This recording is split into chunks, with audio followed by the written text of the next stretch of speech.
Presidency नगर जैसी कलकत्ता, बम्बई और मद्रास में पहले एक समान न्याय व्यवस्था नहीं थी। अतः इसलिए एक समान न्याय व्यवस्था प्रदान करने के लिए मेयर कोर्ट की स्थापना की गई। मेयर कोर्ट का गठन एक मेयर तथा 9 एल्डरमैन मिलकर मेयर कोर्ट का निर्माण करते थे। मेयर का कार्यकाल 1 वर्ष का होता था। एल्डरमैन का कार्यकाल जीवन पर्यंत रहते थे या जब तक वह नगर में रहता था तब तक पद पर बने रहते थे। इसमें 2 भारतीय होते थे, 7 अंग्रेज होते थे। मेयर न्यायालय के निर्णय के विरुद्ध गवर्नर काउंसिल में अपील कर सकते थे। अपील 14 दिन के भीतर होना चाहिए। 1000 पैगोडा से कम धनराशि के मामलों की अपील कर सकते थे। इसका निर्णय अंतिम होता था। गवर्नर काउंसिल के निर्णय के विरुद्ध अपील प्रीवी काउंसिल में कर सकते थे। 1000 पैगोडा से अधिक धनराशि के मामले में अपील हो सकती थी। कॉरम 3 व्यक्ति होते थे, एक मेयर और 2 वरिष्ठ एल्डरमैन का होना जरूरी था। हटाना सपरिषद गवर्नर राज्यपाल पद के दुरुपयोग के कारण मेयर और एल्डरमैनों को हटा सकता था।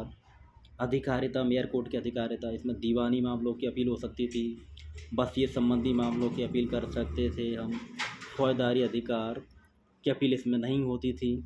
मेयर न्यायालय किस कानून के हिसाब से कार्य करेगा स्पष्ट नहीं किया गया था। मेयर न्यायालय जो फैसले देता था न्याय तथा औचित्य के आधार पर देता था।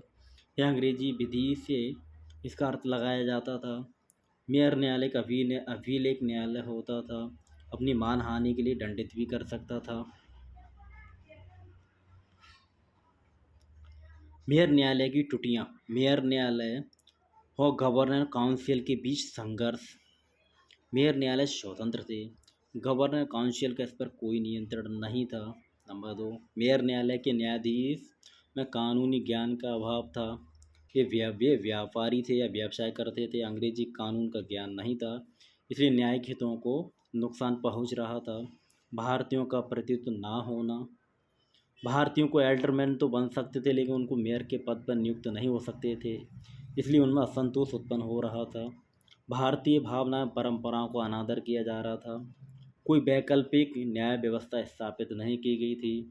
तब भारतीयों को भी मेयर न्यायालय में अपील करनी होती थी। कई बार ऐसी परिस्थितियां उत्पन्न हो जाती थीं जिससे धार्मिक एवं जातिगत परंपराओं के विरुद्ध होती थीं। जो भारतीयों के जो परिस्थितियां जैसे समझौता ना होने पर जेल होना। 1736 में 2 हिंदू व्यापारियों ने मद्रास मेयर कोर्ट में शपथ नहीं ली, जिससे उन्हें जेल में डाल दिया गया गवर्नर के आदेश पर। हालांकि उन्हें बाद में छोड़ दिया गया।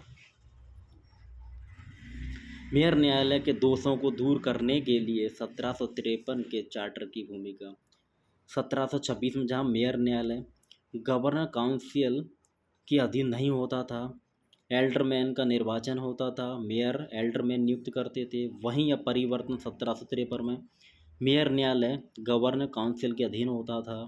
गवर्नर एल्डरमैन की नियुक्ति करता था।